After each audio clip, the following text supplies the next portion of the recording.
Hello प्यारे बच्चों, देखिए आज है 11th क्लास की फिजिक्स और चल रहा है बच्चों चैप्टर नंबर 11 जिसका नाम है द्रव्य के तापीय गुण, that is thermal properties of matter. और बच्चों इस चैप्टर का आज रहेगा लेक्चर नंबर 9 यानी 9वां व्याख्यान। तो बच्चों पिछले लेक्चर में हमने क्या पढ़ाया था, आपको दो टॉपिक पढ़ाए थे, अवस्था परिवर्तन और गुप्त ऊष्मा। और कल हमने कहा था कि बच्चों आपको न्यूमेरिकल कराएंगे जिससे आप विशिष्ट ऊष्मा धारिता या विशिष्ट ऊष्मा और गुप्त ऊष्मा इनके कॉन्सेप्ट्स को बिल्कुल क्लियरली समझ लेंगे और न्यूमेरिकल आसानी से कर सकेंगे, क्योंकि बच्चे बड़ा कंफ्यूज रहते हैं, ऐसे न्यूमेरिकल्स नहीं कर पाते जो ऊष्मा मिति पर आधारित हैं बच्चों।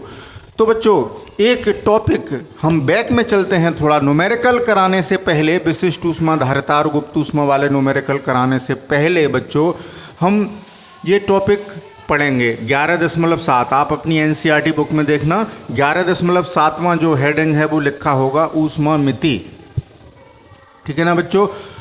तो ये मैंने जानबूझ के छोड़ दिया था, कल मैंने कौन सा टॉपिक पढ़ाया था 11.6 के बाद बच्चों मैंने ये टॉपिक पढ़ा दिया था और ये छोड़ दिया था। वो जानबूझ के छोड़ा था कि जब मैं इसको पढ़ा दूंगा, जब आप गुप्त ऊष्मा सीख जाएंगे तब हम ऊष्मा मिति पढ़ाएंगे बच्चों। तो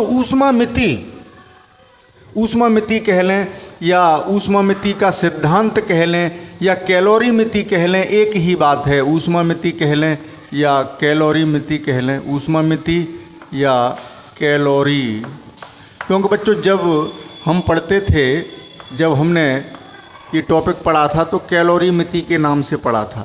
तो नाम में क्या रखा है बच्चों, बात तो एक ही है। तो दोनों बातें आपको पता होनी चाहिए। पेपर में आ जाए ऊष्मा मिति का सिद्धांत लिखिए तो आप लिख दोगे, और आ गया कैलोरी मिति का सिद्धांत लिखिए तो आपको बड़े चक्कर में पड़ जाओगे कि ये कैलोरी मिति का सिद्धांत कहाँ से आ गया। एक ही बात है बच्चों, तो चक्कर में मत पड़ना। कैलोरी मिति का सिद्धांत कह लो, कैलोरी मिति। एक मिनट बच्चों, कैलोरी मिति का सिद्धांत कह लो।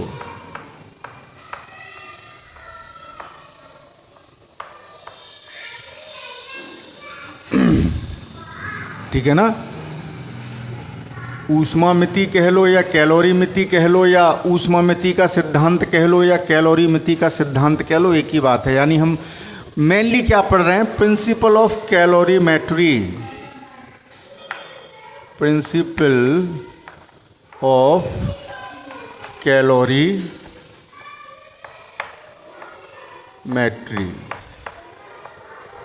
ओके बच्चों, प्रिंसिपल ऑफ कैलोरीमेट्री पढ़ रहे हैं, ऊष्मा मिति या कैलोरी मिति का सिद्धांत पढ़ने जा रहे हैं।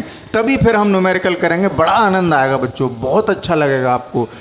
तो बच्चों इसका अर्थ क्या है ऊष्मा मिति का या कैलोरी मिति का। ऊष्मा मिति कह लो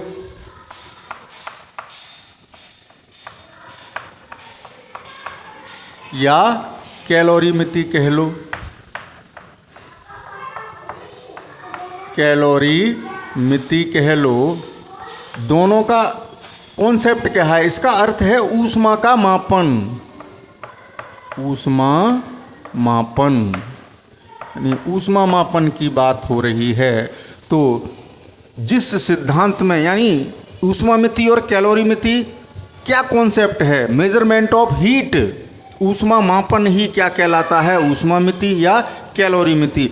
और बच्चों ये क्रिया जिस उपकरण से की जाती है, ऊष्मा मापन की क्रिया, ऊष्मा मिति तो एक टॉपिक हो गया बच्चों, तो सिद्धांत हो गया। ऊष्मा मिति और कैलोरी मिति क्या हो गया, सिद्धांत। जैसे आपने सिद्धांत पढ़े हैं, लेकिन उन सिद्धांतों पर उपकरण भी बनते हैं, ठीक है ना। आपने भार पढ़ा कि किसी वस्तु का भार इतना है, किसी वस्तु का भार इतना है, वो सिद्धांत है कि W बराबर mg भार, लेकिन उसको मापने के लिए आप किसका यूज़ करते हैं, तराजू का, ठीक है ना, वेइंग मशीन का यूज़ करते हैं ना, तराजू का एक तो उपकरण वो है। तो ऊष्मा मिति और कैलोरी मिति एक सिद्धांत हैं कि क्या है, वो ऊष्मा के मापन के प्रिंसिपल हैं, लेकिन जिस उपकरण से ये क्रिया की जाएगी, जिस उपकरण से ये क्रिया की जाएगी उसे कहेंगे ऊष्मामापी। ऊष्मा मापी।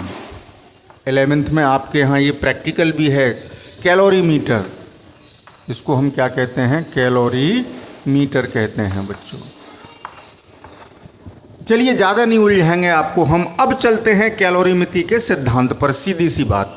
तो देखो बच्चों, आपको पता है कि जब दो वस्तुएं संपर्क में आती हैं, जैसे ये वस्तु है A और ये वस्तु है B, दो वस्तुएं हैं, एक का टेम्परेचर हाई है यानी उच्च ताप पर है और एक निम्न ताप पर है।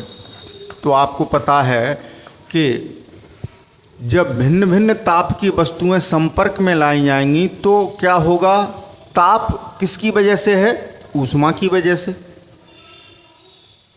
ठीक है ना। ऊष्मा किसमें कम है किसमें ज़्यादा है इससे कोई लेना देना नहीं, टेम्परेचर किसका ज़्यादा है किसका कम है, मेन चीज़ ताप पर निर्भर कर रही है, टेम्परेचर पर, न कि ऊष्मा पर। ये बात ध्यान रखना, टेम्परेचर पर। कॉन्सेप्ट कहाँ चलेगा, टेम्परेचर पर चलेगा। ऊष्मा कितनी है, किसमें कम है किसमें ज़्यादा है, इससे हमें कोई लेना देना नहीं है अभी बच्चों। कम ऊष्मा वाली वस्तु से ज़्यादा ऊष्मा वाली वस्तु में भी ऊष्मा जा सकती है। हाँ, अभी बात बताई कहाँ, तो ये उच्च ताप पर है और ये निम्न ताप पर है। तो बच्चों ऊष्मा का स्थानांतरण शुरू हो जाता है, यानी ऊष्मा उच्च ताप की वस्तु से निम्न ताप की वस्तु में जाने लगती है। कम ज़्यादा से कोई मतलब नहीं। जैसे इसका टेम्परेचर T1 था, इसका T2 था, और कौन बड़ा था, उच्च ताप पर कौन था, ए वस्तु, यानी T1 टेम्परेचर बड़ा था T2 से। तो ऊष्मा का ट्रांसफ़र कहाँ से कहाँ होगा, T1 से T2 में। तो बच्चों इसमें से जितनी ऊष्मा जाएगी वो इसमें ऊष्मा की हानि होगी, इसमें ऊष्मा का लाभ होगा, ठीक है ना। तो जितनी ऊष्मा इसमें से निकलेगी उतनी ऊष्मा इसमें जाएगी, बशर्ते, मुख्य बात ये ध्यान रखें कि ये विलगित निकाय हो। ये जो सिस्टम है दो वस्तुओं का, कैसा निकाय हो बच्चों, विलगित निकाय, यानी ऊष्मा केवल वस्तुओं में ही जा रही है, सराउंडिंग में नहीं जा रही, वातावरण में। अब ये उच्च ताप पर है और मान लो यहाँ वातावरण का ताप भी इससे कम है, तो ऊष्मा वातावरण में भी जा सकती थी, Q इधर जा रही है, Q डैश इधर जा रही है, इधर भी जा सकती थी। जैसे आप क्या करते हैं कि गरम गरम चाय बना के लाए और टेबल पर रख दी, तो उसमें से ऊष्मा बच्चों वातावरण में जाती है ना निकल के, क्योंकि कमरे का टेम्परेचर चाय के टेम्परेचर से कम है। तो हम उसकी बात नहीं कर रहे, किसकी बात कर रहे हैं, विलगित निकाय की। ये प्रिंसिपल कब लगा रहे हैं, विलगित निकाय, विलगित निकाय, दैट इज आइसोलेटेड सिस्टम है। सिस्टम कैसा है, आइसोलेटेड, आइसोलेटेड सिस्टम की बात हो रही है बच्चों। अगर यहाँ सराउंडिंग में भी देखना चाहोगे तो इस वस्तु से फिर ये देखेंगे कितनी ऊष्मा निकली और इसमें कितनी गई, बात समझने की कोशिश करना। यानी कुल मिला के ये है कि किसी वस्तु से ऊष्मा जितनी निकलेगी दूसरी वस्तु में उतनी ही ऊष्मा पहुँचेगी, यानी एक वस्तु से ऊष्मा की हानि होगी और एक वस्तु में ऊष्मा का लाभ होगा। यानी एक वस्तु से ली गई ऊष्मा बराबर दी गई ऊष्मा कह सकते हैं। यानी कैलोरीमिति का सिद्धांत क्या रहा, ली गई ऊष्मा, शॉर्ट में लिख रहा हूँ, एक वस्तु द्वारा ली गई ऊष्मा, कितनी ऊष्मा लेगी वो वस्तु, जितनी दूसरी वस्तु देगी, यानी दूसरी वस्तु द्वारा दी गई ऊष्मा।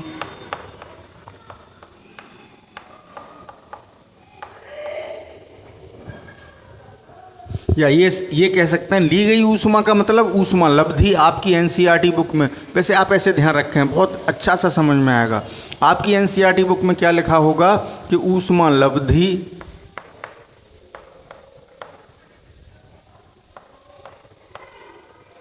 ऊष्मा लब्धि का मतलब ऊष्मा का लाभ। ली गई ऊष्मा, हमें कुछ मिल रहा है, ले रहे हैं, यानी ऊष्मा बढ़ रही है, बराबर दी गई ऊष्मा, यानी किसी वस्तु ने ऊष्मा दे दी तो उसकी ऊष्मा में कमी आई, हानि हुई, यानी ऊष्मा हानि। ऐसे ही लिखा होगा आपकी एनसीईआरटी बुक में, उससे भी तो जोड़ के चलना है। मैं अपने हिसाब से भी पढ़ाना चाहता हूँ और आपको एनसीईआरटी बुक के हिसाब से भी बोध कराना चाहता हूँ बच्चों, आपकी शायद बुक में ऐसे ही लिखा होगा कि ऊष्मा लब्धि और ये बराबर होंगे बच्चों। मैं एक बार ज़रा देख लूँ। ऊष्मा लब्धि, लुप्त ऊष्मा, ऊष्मा हानि उन्होंने लिख दिया है, लुप्त ऊष्मा एक ही बात है। एनसीईआरटी बुक में क्या लिख दिया है? लुप्त ऊष्मा। यानी हम सिंपल सा कॉन्सेप्ट समझें कि इस वस्तु ने ऊष्मा दी, कब? वातावरण को नहीं दे रहा। हम ये कह रहे हैं कि वातावरण में नहीं जा रही। यानी विलगित निकाय क्या होता है कि विलगित निकाय का मतलब कि ये कोई सिस्टम है, ये सिस्टम, इस सिस्टम में कई वस्तुएं हैं, आपस में ऊष्मा का आदान प्रदान कर रही हैं बच्चों, लेकिन वातावरण के साथ ऊष्मा का कोई आदान प्रदान नहीं हो रहा। न तो वातावरण से ऊष्मा इसमें सिस्टम में जा रही है, न सिस्टम से ऊष्मा वातावरण में जा रही है। समझ रहे हैं? आपने चाय मेज पर रख दी तो वो आइसोलेटेड सिस्टम नहीं है, वातावरण में जाने लगी ऊष्मा, सराउंडिंग में उसके चारों ओर का जो वातावरण है। तो हम ये कह रहे हैं कि ऊष्मा केवल उस निकाय में जितनी वस्तुएं हैं उन्हीं के बीच आदान प्रदान हो रहा है। एक वस्तु ले रही है, दूसरी वस्तु दे रही है, एक वस्तु, दो वस्तु, तीन वस्तु, जैसे भी हों, तीन वस्तु भी हो सकती हैं ऊष्मा का ट्रांसफर। ठीक है ना? तो ऊष्मा लब्धि दैट इज हीट गेन, ऊष्मा का लाभ हुआ, हीट गेन ऐसे कह सकते हैं। हीट गेन इक्वल्स टू ऊष्मा हानि या लुप्त ऊष्मा यानी हीट लॉस्ट। एक वस्तु ने जितनी ऊष्मा खोई, दूसरी वस्तु ने उतनी ऊष्मा पाली। सिंपल सा कॉन्सेप्ट रखिए बच्चों। अब एक व्यवहारिक उदाहरण से समझ लें इसी बात को, कैलोरीमिति के सिद्धांत को। कैसे बच्चों? ट्रांसमीटर चेक कर लें। चलो सही काम कर रहा है अभी। रिसीवर ओके है। चलिए 1 सेकंड बच्चों, चलिए अभी देखते हैं। मेरे पास कुछ रुपए थे, मान लो 100 रुपए थे। मेरे दोस्त के पास 10 रुपए थे। समझना, मेरे पास कितने रुपए थे बच्चों? 100 रुपए। मेरे दोस्त के पास 10 रुपए। मैंने 20 रुपए अपने दोस्त को दे दिए। तो यहाँ कितने रुपए की हानि हुई? रुपए रह गए इसके पास 80 और इसके पास हो गए 30। यानी इसे 20 रुपए का लाभ हुआ, इसे 20 रुपए की हानि हो गई बच्चों। यही तो हुआ। कब? कि आदान प्रदान मेरे और मेरे दोस्त बी के बीच ही हुआ। कोई तीसरा आ जाता, 20 रुपए में से 10 रुपए छीन के भाग जाता, तो बच्चों क्या होता कि इसे 20 का लाभ नहीं होता, इससे तो 20 की हानि हो गई। इसने तो 20 रुपए अपनी जेब से निकाल के उसको दिए, तो इसकी हानि हो गई 20 रुपए। लेकिन हुआ क्या कि बीच में एक आदमी 10 रुपए छीन के भाग गया, तो इसे तो केवल 10 रुपए ही मिले, तो लाभ और हानि बराबर नहीं हुई। तो वो विलगित निकाय नहीं है। विलगित निकाय में क्या होगा? कोई तीसरा नहीं आएगा, वातावरण बीच में। जो तीसरा सी 10 रुपए लेके भागा वो वातावरण था, सराउंडिंग थी, इससे आदान प्रदान नहीं होना है। बात समझ गए ना? तो कुल मिला के क्या हुआ? एक वस्तु जितनी ऊष्मा देगी, दूसरी वस्तु उतनी ऊष्मा लेगी। और ये आदान प्रदान, ट्रांसफर, ऊष्मा का स्थानांतरण कब तक होगा बच्चों? जब तक कि दोनों के टेम्परेचर समान न हो जाए, यानी इसका भी T हो जाए, इसका भी T हो जाए। दोनों के ताप जैसे ही समान हो जाएंगे, वो तापीय साम्य में आ जाएंगे और ऊष्मा न तो इससे इसमें जाएगी, इससे इसमें जाना बंद हो जाएगी। ऊष्मा का स्थानांतरण रुक गया कि हमने भाई अब मिल बांट के खाएंगे, बराबर बराबर टेम्परेचर कर लिया है। कोई भी मायने नहीं, कोई भी मायने नहीं कर रहे, बराबर बराबर नेचर है बच्चों। बात समझ गए ना? चलिए इसका एक स्क्रीनशॉट लें। हाँ तो बच्चों यही कैलोरीमिति का सिद्धांत है। Heat gain equals to heat lost. किसी वस्तु द्वारा ली गई ऊष्मा बराबर दूसरी वस्तु द्वारा दी गई ऊष्मा, इसी को हम क्या कहते हैं? कैलोरीमिति का सिद्धांत। कितना आसान सा कॉन्सेप्ट है बच्चों, ठीक है ना? अगर ऊष्मा वातावरण में भी जाएगी तो वो इससे निकलेगी, तो उसको काउंट कर लेंगे, तो वो प्रिंसिपल यहाँ भी लग जाएगा बच्चों। ऐसी कोई दिक्कत वाली बात नहीं है। कुल मिला के किसी वस्तु से ऊष्मा जहाँ जहाँ निकल रही है, जहाँ जहाँ जा रही है, वो निकलने वाली ऊष्मा और वस्तुओं को मिलने वाली ऊष्माओं का योग बराबर होगा, ठीक है ना। लेकिन कैलोरीमिति के सिद्धांत में हम ये बात बिलगित निकाय के लिए कह के चल रहे हैं कि और कहीं नहीं जा रही, बस वस्तुओं के बीच में जा रही है। जैसे कि मैंने अभी एक चोर का उदाहरण दे के बताया था कि मैंने रुपए अपने दोस्त को दिए, एक चोर आया सी बीच में से 10 रुपये छीन ले गया, ऐसे करके आप समझ गए थे। तो वहाँ लागू नहीं हो रही। हम ये कह रहे हैं कि सीधे सीधे इस बात को कि 100 रुपये थे, 20 हमने दे दिए अपने दोस्त को, तो दोस्त के पास 20 रुपये का लाभ हो गया और इससे 20 रुपये की हानि हुई, यानी इसने 20 रुपये खोए, इसने 20 रुपये पाए, सीधी सी बात। इससे अच्छा सिद्धांत, इससे आसान बात फिजिक्स में क्या पढ़ोगे बच्चों, ठीक है ना। बिलगित निकाय, सिर्फ 2 दोस्त थे, बीच में तीसरा कोई नहीं था, यानी सराउंडिंग नहीं थी बच्चों, है ना। कितना अच्छा। अब करेंगे न्यूमेरिकल, अब आप समझ जाओगे विशिष्ट ऊष्मा धारिता और गुप्त ऊष्मा वाला कॉन्सेप्ट। तो जल्दी से इसका एक स्क्रीनशॉट ले लें बच्चों। हाँ तो बच्चों, न्यूमेरिकल हल करने से पहले हम अभी कैलोरीमिति के सिद्धांत की मुख्य बातों की एक बार फिर संक्षेप में चर्चा कर लेते हैं। कैलोरीमिति का जो सिद्धांत था, कैलोरीमिति का सिद्धांत, इस पर आधारित, इससे हम न्यूमेरिकल प्रॉब्लम सॉल्व करेंगे बच्चों। तो एक संक्षेप में चर्चा कर लें जिससे गलती ना हो न्यूमेरिकल करने से पहले। अभी हमने क्या पढ़ा बच्चों कि ली गई ऊष्मा बराबर दी गई ऊष्मा, ली गई ऊष्मा बराबर दी गई ऊष्मा।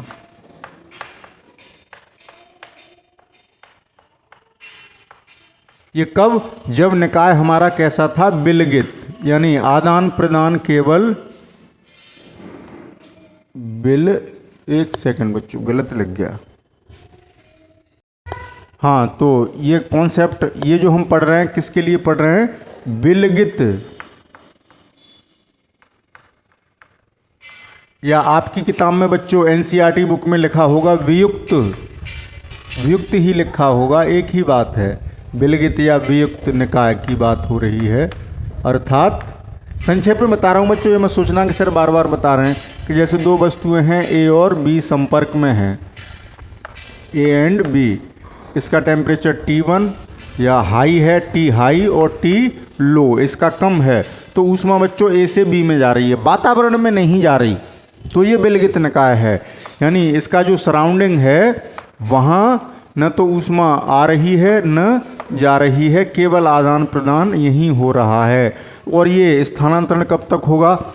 ली गई ऊष्मा बराबर दी गई ऊष्मा, एक पॉइंट समझ में आया। दूसरा जल्दी से हम समझा रहे हैं जिससे कि न्यूमेरिकल में गलती न हो। ये आदान प्रदान कब तक होगा बच्चों? जब तक कि दोनों के टेम्परेचर समान न हो जाए, यानी इसका भी T न हो जाए और इसका भी T न हो जाए। यानी ऊष्मा स्थानांतरण कब तक होगा? ऊष्मा स्थानांतरण, स्थानांतरण संक्षेप में लिखता चल रहा हूँ, ऊष्मा स्थानांतरण कब तक होगा?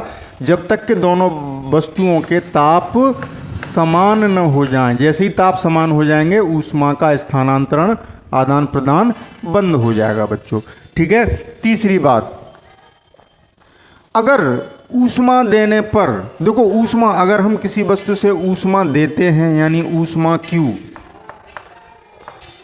ऊष्मा Q देते हैं या लेते हैं किसी पदार्थ से, जैसे ये पदार्थ है, ध्यान से समझना, इस पदार्थ को हम ऊष्मा दे रहे हैं या इससे ले रहे हैं, तो क्या होता है? 2 बातें होती हैं। एक तो वस्तु के ताप में अंतर होता है, तापांतर होता है, या अवस्था परिवर्तन भी हो सकता है। अवस्था परिवर्तन, जो कल पढ़ाया था कि द्रव से गैस भी बन सकती है और द्रव से ठोस भी बन सकता है, तब भी ऊष्मा का आदान प्रदान होता है। तो अगर ऊष्मा देने से या लेने से तापांतर हो रहा है तो हम लगाएंगे कॉन्सेप्ट विशिष्ट ऊष्मा का, Q बराबर ms डेल्टा T। ये ध्यान रखेंगे, ध्यान रखना बच्चों, ध्यान से सुने, बहुत ज़रूरी बात मैं बता रहा हूँ। अगर किसी वस्तु को ऊष्मा देने से या लेने से 2 काम हो सकते हैं ना, एक काम ये हो सकता है और एक काम ये हो सकता है। वस्तु का ताप बढ़ सकता है या घट सकता है। ऊष्मा देंगे तो ताप बढ़ सकता है, ऊष्मा लेंगे तो ऊष्मा देंगे तो ताप बढ़ सकता है या अवस्था भी बदल सकती है। ऊष्मा लेंगे तो ताप कम भी हो सकता है और अवस्था भी बदल सकती है, ठीक है ना। तो अगर तापांतर हो रहा है तो Q बराबर ms डेल्टा T, जो ऊष्मा ली गई है या दी गई है वो इससे निकालेंगे। और अगर अवस्था परिवर्तन हो रहा है तो गुप्त ऊष्मा का कॉन्सेप्ट लगाएंगे, Q बराबर ml, L गुप्त ऊष्मा है, आपको पता है कि S क्या है बच्चों, विशिष्ट ऊष्मा। विशिष्ट ऊष्मा या विशिष्ट ऊष्मा धारिता, एक ही बात है, मैं इतना ही लिख देता हूँ। और एल क्या है, गुप्त ऊष्मा, स्पेसिफिक हीट कैपेसिटी या स्पेसिफिक हीट, और गुप्त ऊष्मा का मतलब लेटेंट हीट, ये मैं पढ़ा चुका हूँ बच्चों। ओके बच्चों, समझ रहे हैं ना इस कॉन्सेप्ट को। तो अगर ऊष्मा के लेने देने से तापांतर हो रहा है, ताप बदल रहा है कि 10 डिग्री सेल्सियस टेम्परेचर था 20 हो गया, तो लगा को Q बराबर ms डेल्टा T। और ऊष्मा देने से कोई द्रव गैस में बदल गया तो लगा वो Q बराबर ml, क्योंकि अवस्था बदल गई, तापांतर नहीं हुआ। जैसे 100 डिग्री सेल्सियस का जल 100 डिग्री सेल्सियस की भाप में बदले तो ये लगाएंगे। ओके बच्चों, ये कॉन्सेप्ट समझ में आ रहे हैं।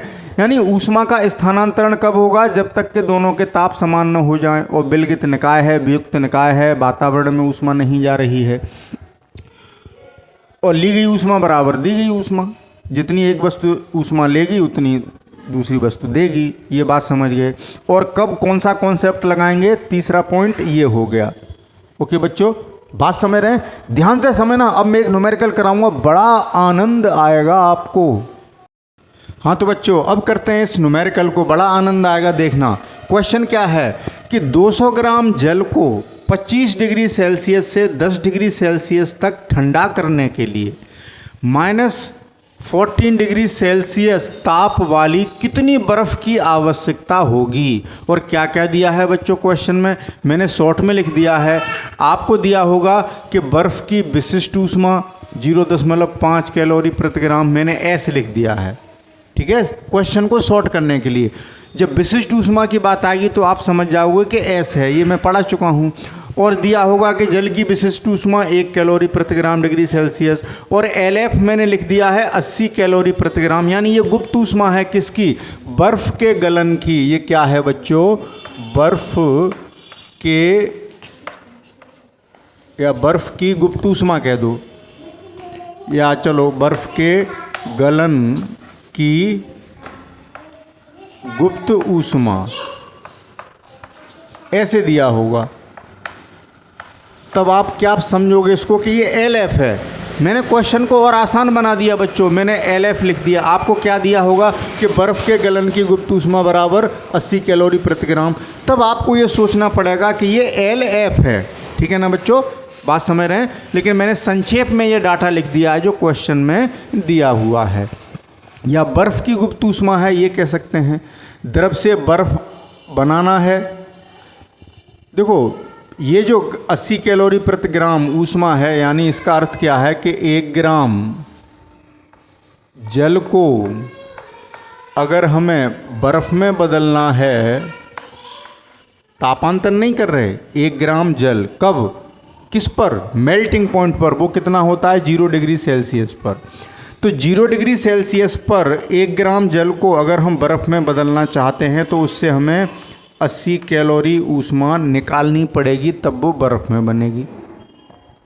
इससे क्या करना पड़ेगा, इतनी ऊष्मा निकालनी पड़ेगी। और बर्फ़ को पिघला के 1 ग्राम जल बनाना चाहते हैं, 1 ग्राम जल कितने, मतलब बर्फ़ हमारे पास 0 डिग्री सेल्सियस की है और उसको हम 1 ग्राम जल में बदलना चाहते हैं, 0 डिग्री सेल्सियस के 1 ग्राम जल में। यानी ये जो लेटेंट हीट है वो एक मेल्टिंग पॉइंट और बॉइलिंग पॉइंट पर ही होती है बच्चों, ये बात आप जानते हैं। अवस्था परिवर्तन हो रहा है तो हमें 80 कैलोरी ऊष्मा बर्फ़ को देनी होगी, तब वो 1 ग्राम जल में बदलेगी, 0 डिग्री सेल्सियस के 1 ग्राम जल में बदलेगी। तो ये कॉन्सेप्ट आप समझ रहे हैं ना, जो मैं समझाना चाह रहा हूँ। तभी इस क्वेश्चन में आनंद आएगा बच्चों। तो न्यूमेरिकल में ऐसे नहीं दिया होगा कि एल इतना कि एस इतना कि एस, वो लिखा होगा कि बर्फ़ की विशिष्ट ऊष्मा इतनी, जल की विशिष्ट ऊष्मा इतनी और बर्फ़ के गलन की गुप्त ऊष्मा इतनी।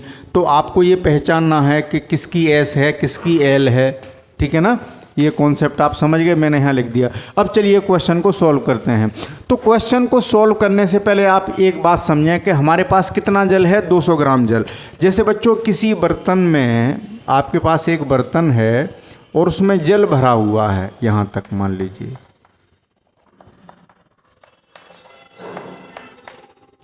और ये जल कितना है बच्चों, 200 ग्राम। इस जल की मात्रा कितनी है, 200 ग्राम जल है आपके पास। और टेम्परेचर कितना है इसका, इसका जो टेम्परेचर है वो कितना है, 25 डिग्री सेल्सियस, यानी गर्म है। मतलब गर्म, सर्दियों में तो ये भी गर्म है लेकिन गर्मियों में ये ठंडा है, ठीक है ना, बात समझ रहे हैं। क्योंकि गर्मियों में तो टेम्परेचर 40-42 इतना पहुंच जाता है, तो ये ठंडा हो जाता है। तो 200 ग्राम जल है, टेम्परेचर है 25 और इसको हमें ठंडा करना है। तो बच्चों ठंडा करने के लिए क्या करेंगे, इसमें हम क्या डाल देंगे, बर्फ़। हमने ये आइस क्यूब डाल दिया, क्या डाल दी, बर्फ़।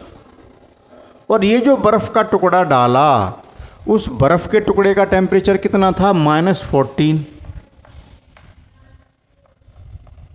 -14 डिग्री सेल्सियस। तो बर्फ़ डालेंगे तो पानी ठंडा होगा, ये बर्फ़ मेल्ट होगी, जल से ऊष्मा लेगी। यहाँ क्या होगा, ये बर्फ़ का टेम्परेचर कम है।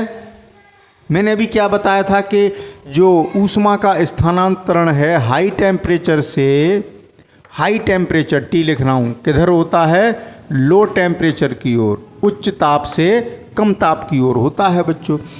तो ऊंचा ताप किसका है, जल का, और नीचा ताप किसका है, बर्फ़ का। तो ऊष्मा कहाँ से कहाँ जाएगी बच्चों, जल से बर्फ़ में जाएगी। कहाँ जाएगी, जल से बर्फ़ में जाएगी। तो ऊष्मा जो Q है वो जल से बर्फ़ में जा रही है बच्चों। तो जल का ताप T कैसा होगा, कम होगा, कमी आएगी टेम्परेचर में, समझ रहे हैं ना। जब उससे ऊष्मा निकलेगी, अब वो ऊष्मा बर्फ़ का क्या कर रही है, द्रव बना रही है, जो कुछ कर रही है वो सब देखेंगे अभी। तो बात समझने की कोशिश करें। तो इतना तो आप जानते ही हैं कि आपके पास रूम टेम्परेचर पर पानी है, जिसको आप समझ रहे हैं कि अरे यार थोड़ा चिल्ड होता, ठंडा होता, तो उसमें आइस डालते हैं, बर्फ़ डालते हैं, तो होता क्या है, फिर बर्फ़ ऊष्मा लेती है, उस जल में से ऊष्मा निकलती है, तो जल का टेम्परेचर कम होगा। ऊष्मा की हानि होगी तो टेम्परेचर डाउन होगा ना बच्चों, ठीक है। तो अब यहाँ देखते हैं, कैलोरीमिति का सिद्धांत लगा के इस सवाल को हल करते हैं। तो अब ये देखते हैं कि बर्फ़ कितनी ऊष्मा लेगी। कौन लेगा ऊष्मा, बर्फ़ जो है, यहाँ लिख देते हैं, ऊष्मा लेगी।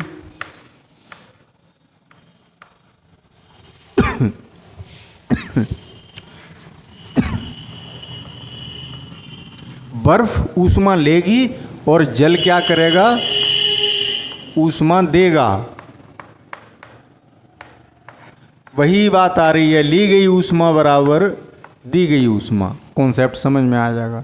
अब ये देखते हैं कि जल कितनी ऊष्मा दे रहा है और बर्फ़ कितनी ऊष्मा ले रही है, दोनों को बराबर कर देंगे। फिर हम देख लेंगे कि कितनी बर्फ़ डालनी चाहिए थी, जिससे टेम्परेचर कितना हो जाता उसका, 10 डिग्री सेल्सियस। 25 से घट के कितना हो जाए, 10 डिग्री सेल्सियस बच्चों। यही तो क्वेश्चन है। कॉन्सेप्ट समझ रहे हैं आप। तो देखें बच्चों, पहले हम ये देखते हैं कि जो बर्फ़ है, बर्फ़ द्वारा जल कहाँ से कहाँ तक ठंडा करना है। अब जल में क्या हो रहा है बच्चों, तापांतर।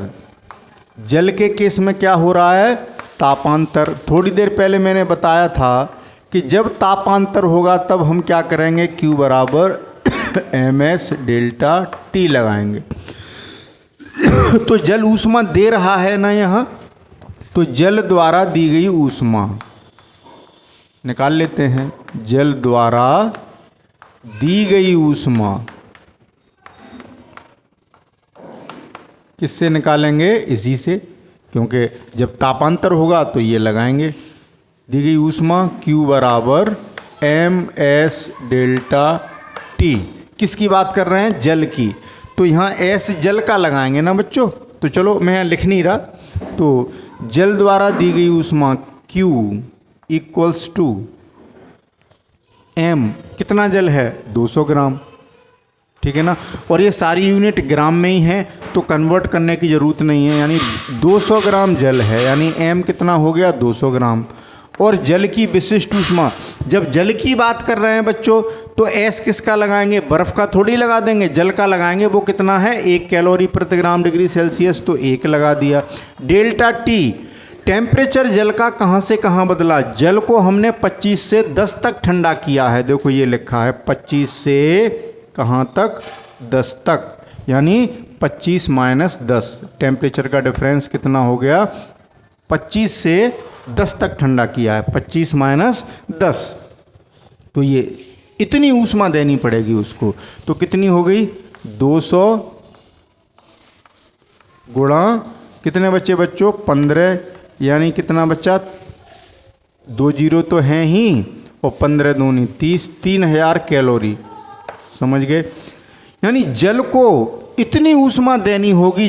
जब जल इतनी ऊष्मा की हानि कर देगा, हीट लॉस्ट, हीट गेन ऐसे कह लो, चाहे कैसे कह लो, जब जल में से इतनी ऊष्मा निकल जाएगी तब वो 25 डिग्री सेल्सियस से 10 डिग्री सेल्सियस के टेम्परेचर तक ठंडा हो जाएगा बच्चों। अब बर्फ़ कितनी ऊष्मा लेगी? इतनी ही लेगी ना, जल ने तो इतनी ही ऊष्मा दी, ठीक है। अब क्वेश्चन ये एराइज हो रहा है कि कितनी बर्फ़ होनी चाहिए। तो मान लो, माना बर्फ़ की मात्रा बराबर, कितनी बर्फ़ चाहिए थी हमें? माना बर्फ़ की मात्रा कितनी है? m ग्राम। सब बात ग्राम में हो रही है, सारे मात्रक ग्राम में दिए हैं। ये ग्राम में, यहाँ ग्राम में, यहाँ ग्राम में, तो ग्राम की ही बात करेंगे। तो हमने कितनी बर्फ़ डाली? m ग्राम डाली। तो अब बर्फ़ क्या करेगी बच्चों? ऊष्मा लेगी। दे कौन रहा है? जल। ले कौन रहा है? बर्फ़। तो बर्फ़ जब ऊष्मा लेगी तो क्या होगा बच्चों? वो समझें, प्रोसेस समझें। प्रोसेस को समझने की कोशिश करें। मैं यहाँ जगह कम पड़ रही है, मैं बड़ा अच्छे से समझाना चाह रहा था कि -14 डिग्री सेल्सियस की बर्फ़ जो है बच्चों बदलेगी किस में? मेल्टिंग पॉइंट तक। बर्फ़ 0 डिग्री सेल्सियस पर ही तो मेल्ट होने लगती है। जो मेल्टिंग पॉइंट है 0 डिग्री सेल्सियस है। तो 0 डिग्री सेल्सियस की बर्फ़ बनेगी पहले, ये ध्यान रखना। यही बात समझने की कोशिश करो कि बर्फ़ तो 0 डिग्री सेल्सियस पर भी बन जाती, इतनी ऊष्मा पानी में से निकाल ली, लेकिन और ज़्यादा निकाल ली तो -14 पर पहुंच गई। तो यहाँ टेम्परेचर डिफरेंस हो रहा है, 2 प्रोसेस हो रही हैं कि बर्फ़ पहले -14 डिग्री सेल्सियस से कहाँ तक जाएगी? 0 डिग्री सेल्सियस तक जाएगी। फिर 0 डिग्री सेल्सियस की बर्फ़ किस में बदलेगी? 2 प्रोसेस हैं। एक प्रोसेस ऊष्मा लेकर, बर्फ़ ऊष्मा ले रही है ना, तो बर्फ़ ने ऊष्मा ली, उसका टेम्परेचर बढ़ा, लेकिन अवस्था नहीं बदल रही, टेम्परेचर बढ़ रहा है। फिर क्या हुआ कि 0 डिग्री सेल्सियस की बर्फ़ बदलेगी 0 डिग्री सेल्सियस के जल में।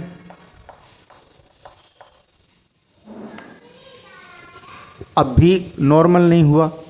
फिर तीसरा क्या होगा कि 0 डिग्री सेल्सियस का जल, जो बर्फ़ का जल है, एक जल तो वो था जो आपके बर्तन में था, उसकी बात नहीं हो रही। जब बर्फ़ पिघली तो वो भी तो जल बन जाएगी।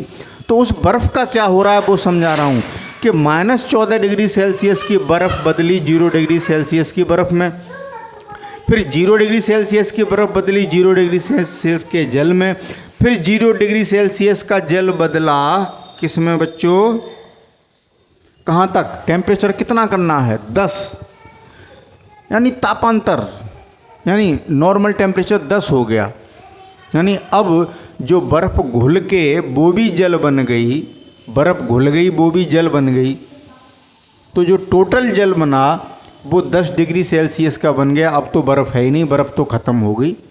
तो उस जल का भी, यानी वो जो पहले जो बर्फ़ पिघल के, ध्यान से समझना बच्चों, बड़ा कॉन्सेप्चुअल क्वेश्चन है कि हमने जो टुकड़ा डाला था -14 का, -14 डिग्री सेल्सियस की बर्फ़ का, वो पिघल के 0 डिग्री सेल्सियस की बर्फ़ में बदला, यही तो होगा। फिर 0 डिग्री सेल्सियस की बर्फ़ बदलेगी जल में, यहाँ अवस्था परिवर्तन हो रहा है ना, यहाँ तापांतर हुआ, यहाँ अवस्था परिवर्तन हुआ। फिर वो जल कहाँ तक ठंडा, अब वो जब जल ही बन गया तो जल में मिल गया, और वो जल कहाँ तक ठंडा करना था, 10 तक, तो 0 डिग्री सेल्सियस का जल बदला 10 डिग्री सेल्सियस के जल तक। बात समझ रहे हैं? तो इन क्रियाओं में बच्चों ऊष्मा, बर्फ ने जो ऊष्मा ली वो 3 टुकड़ों में ली कि -14 से 0 तक बर्फ बनी, फिर 0 की बर्फ 0 के जल में बदली, फिर 0 डिग्री सेल्सियस की जल 10 डिग्री सेल्सियस के जल में बदली। तो बर्फ द्वारा ली गई ऊष्मा कितनी हुई, इन 3 टुकड़ों से निकालिए। बर्फ द्वारा ली गई ऊष्मा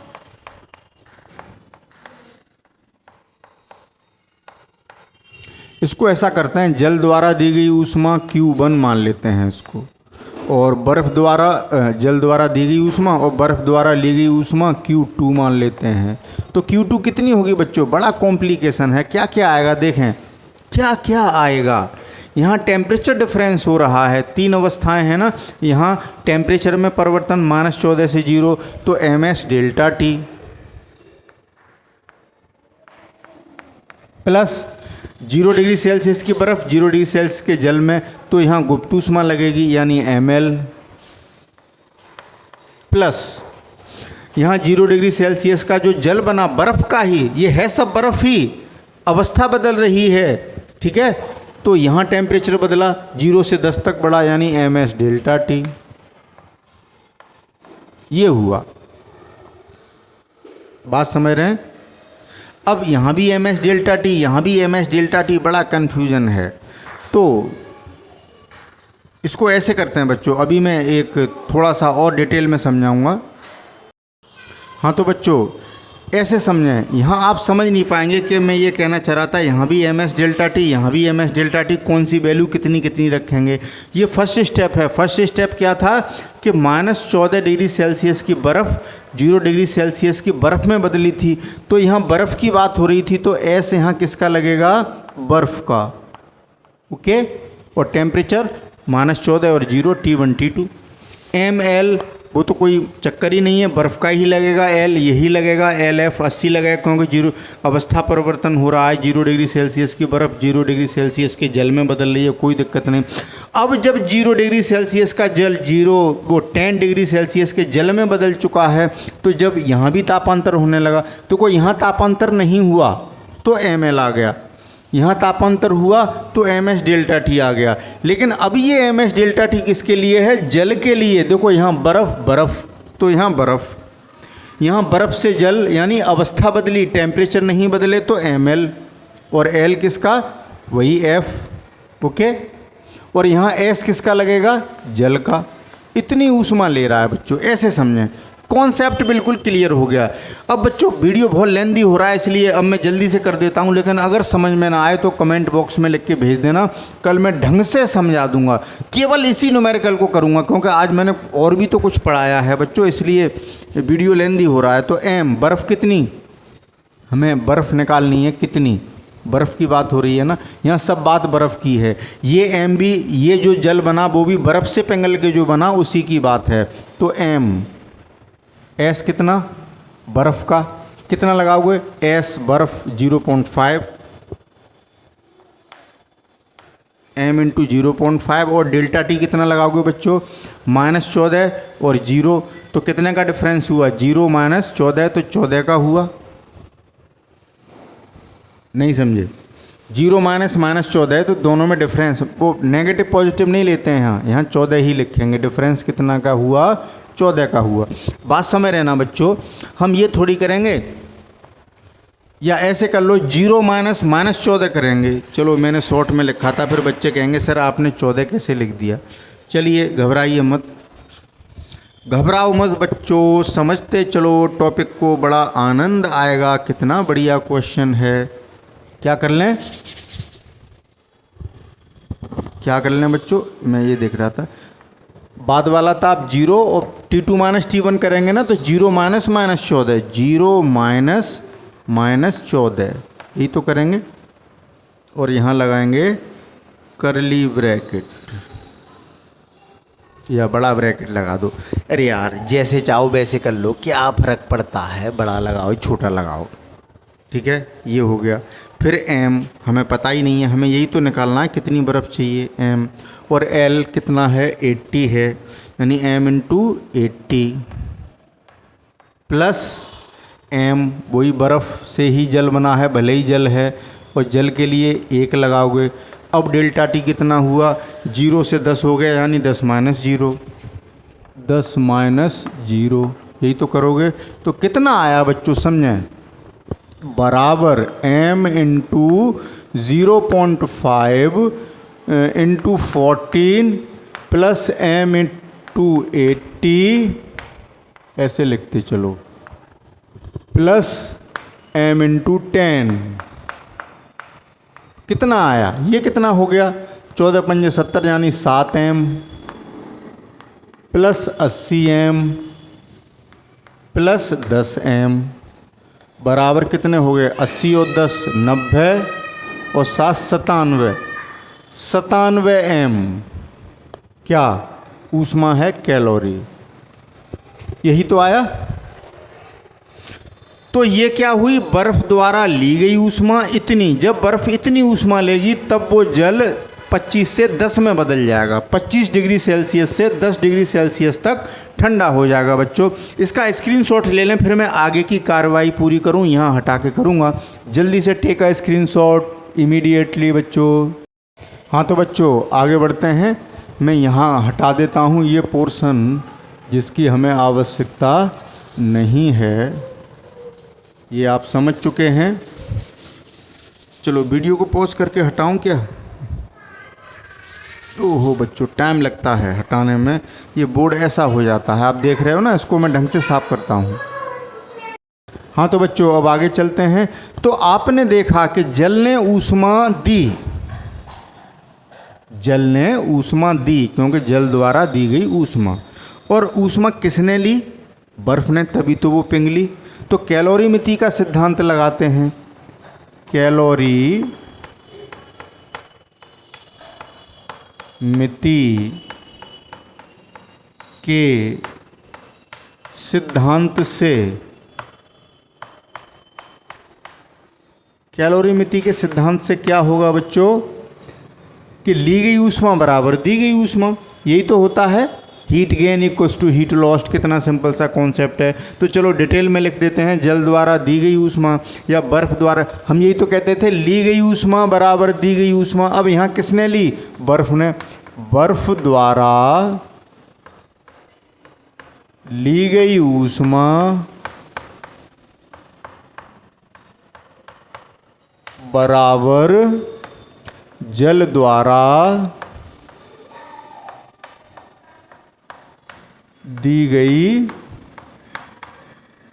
ऊष्मा। ओके बच्चों, वैल्यू रख दो।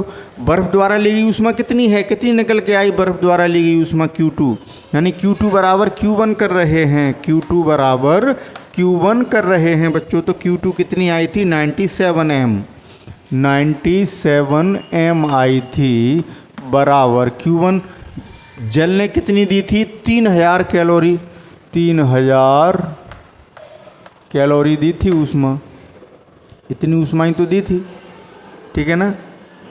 कैलोरी मत लिखो, छोड़ो, 3000 दी थी ना, हमको m निकालना है ना। तो m बराबर कितना हो गया बच्चों, 3000, भाई ये भी कैलोरी तो लिखने की ज़रूरत ही नहीं है, तो इक्वल करना है ना। तो ये भी हीट है, ये भी हीट है, 3000 बटे 97, इसको बच्चों मैं डिवाइड कर देता हूँ, कितना आता है जल्दी से डिवाइड करता हूँ। तो 3000 डिवाइडेड बाई कितना 97, तो बच्चों ये आ रहा है 30.92784, 30.29784, मतलब मैंने कैलकुलेटर से कर दिया है इसलिए 30.9, एक सेकंड बच्चों, 30.92784। तो आपको इतनी डिजिट तक निकालने की ज़रूरत नहीं है, ये तो मैंने खुद उससे निकाल दिया ना बच्चों। तो 30.29, सॉरी बच्चों 30.9 कितना, सॉरी बच्चों मैं गलत लिख गया, कितना आ रहा है 30.9, वो 2 में आगे का देख गया, 30.92784। जब आप कैलकुलेटर से करोगे तो इतना आएगा बच्चों। ओके, तो इतने ग्राम, क्योंकि हमने मात्रा किस में मानी थी कि माना बर्फ़ की मात्रा बराबर m ग्राम, तो इतने ग्राम आया। तो 30.9, तो इसको हम राउंड ऑफ कितना कर सकते हैं, लगभग हमें कितनी बर्फ़ चाहिए, 31 ग्राम। इतनी बर्फ़ जब पानी में डालेंगे 200 ग्राम जल में, जिसका टेम्परेचर इतना होगा, तब वो 10 डिग्री सेल्सियस तक ठंडा हो जाएगा। जबकि ऊष्मा का स्थानांतरण बच्चों और कहीं नहीं हो रहा है, बिल्कुल आइसोलेटेड सिस्टम में रखा है, तब ये न्यूमेरिकल है, नहीं तो व्यवहारिकता में ऐसा नहीं होगा। ठीक है ना, बात समझ रहे हैं? क्योंकि बर्फ़ वातावरण से भी ऊष्मा ले सकती है, यहाँ जल से ही ले रही है। तो उम्मीद है कि बच्चों ये क्वेश्चन समझ में आया होगा। अगर फिर भी समझ में ना आया हो तो मुझे कल कमेंट बॉक्स में लिख के भेजिएगा। मैं इसको, और आज बच्चों मुझे और कुछ भी पढ़ाना था, इसलिए मैंने जल्दी जल्दी कर दिया इस न्यूमेरिकल को। अगर ये न्यूमेरिकल समझ गए तो आप कैलोरीमेट्री के, ऊष्मामिति के सारे न्यूमेरिकल्स कर सकते हैं। कहाँ विशिष्ट ऊष्मा लगेगी, कहाँ गुप्त ऊष्मा लगेगी, ये सब समझ जाएंगे। अगर नहीं समझ में आया है तो लिख के भेजिए कि सर दोबारा समझा दो। तो कल केवल मैं इसी सवाल को कराऊंगा, आधे घंटे में पूरा डिटेल में पढ़ाऊंगा, एक एक करके सब स्टेप। इन तीनों स्टेप, ये जो 3 स्टेप्स थे बच्चों, ये वाला, ये वाला, ये वाला, इनको भी समझाऊंगा कि कैसे क्या क्या होता है। तो बच्चों वीडियो को लेंदी मत होने दो, मिलते हैं कल। अगर सवाल समझ में ना आया हो तो इसी सवाल के साथ, और समझ में आ गया हो तो नए टॉपिक के साथ। ओके, तब तक के लिए goodbye, thank you for watching and best of luck.